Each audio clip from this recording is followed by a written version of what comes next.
What up, y'all? So, yeah, I've been moving.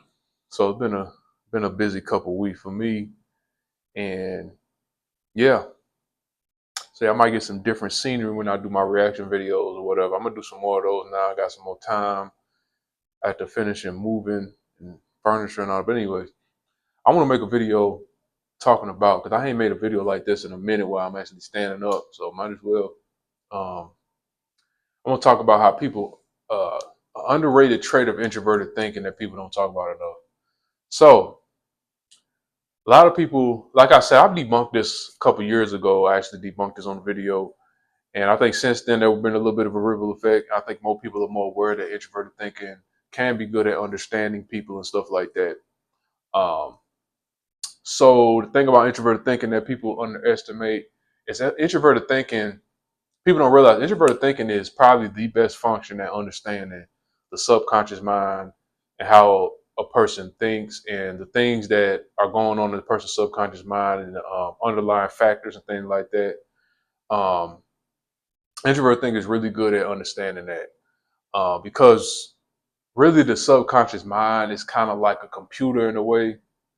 Um, subconscious mind is very weird. You know what I'm saying? That's where all your programming and stuff is at. It's just like when you program a computer. But like through understanding the subconscious mind, like you, introverted thinker can actually kind of psychoanalyze people sometimes.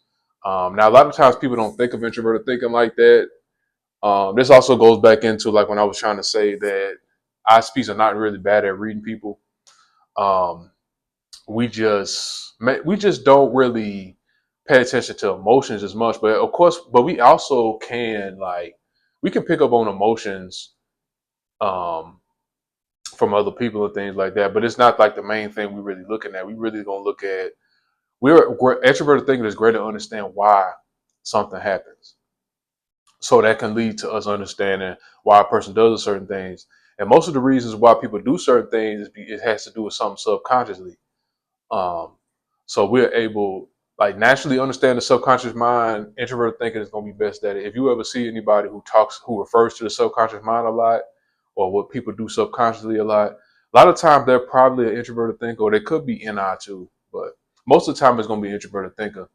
Um, when you see somebody referring to that often, that's just one thing that will stick out. Like for me, well, maybe I won't use me as an example right now, but yeah, that's just something interesting that people don't really notice or don't really talk about enough.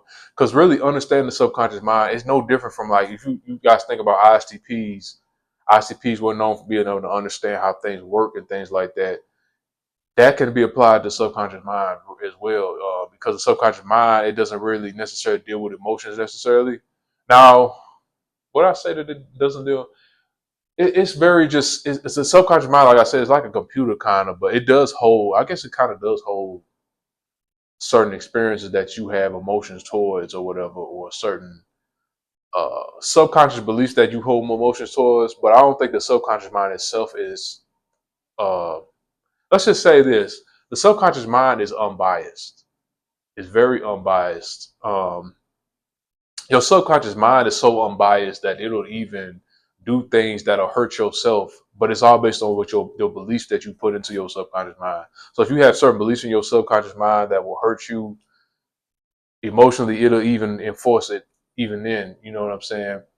But it's very strange, man. Like I'm not saying that I can't say I'm an expert on subconscious mind because I don't. It's not like I'm a neuroscientist and nothing like that. But I'm saying like introverts think we have more of an inclination of understanding the subconscious mind. Like we'll see people do things and we could definitely like we could psychoanalyze you. Really, let's put it like that. Our introverted thinking can psychoanalyze you. Now, we're not going to be good at understanding how people feel necessarily like that, but we understand every other part of it.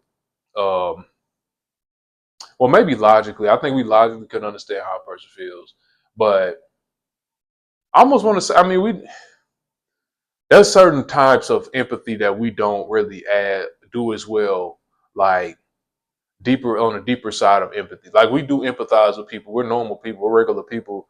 But when you talk about some filler types, they have a different type of empathy that is deeper in some ways and it's just a little different. But I think that fillers, they over empathize with people though. That's the problem I think fillers have. They really over empathize.